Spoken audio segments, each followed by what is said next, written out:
ایک 100 گھر تھا مدینہ شریف میں، 100 گھر، تھوڑی آبادی ہوتی تھی تو 100 گھر بہت بڑی تعداد تھی۔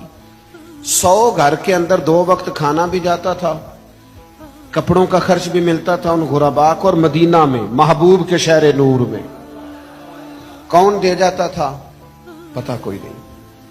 ایک نقاب پوش آتا، نام پوچھتے تو وہ ناراض ہو جاتا، پھر اچانک وہ کھانا آنا بند ہوا، سالوں آتا رہا، پھر وہ چیزیں بند ہوئی تو لوگ ایک دوسرے سے پوچھنے لگے تیرے گھر کب سے نہیں آیا؟ کہا 18 محرم سے۔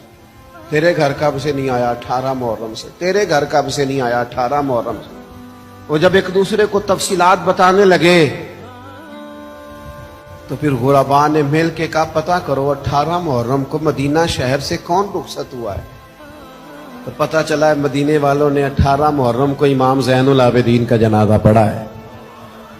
محبوب پاک صلی اللہ علیہ وسلم کی اولاد پاک کے یہ شہزادے 100 گھروں میں کھانا پہنچاتے تھے چہرے پہ نقاب ڈال کے، اس لیے کہ تصویروں کا شوق نہیں، اخبار کی سرخیوں کا ذائقہ نہیں، فیس بک کا پیج چلانے کے شوقین نہیں۔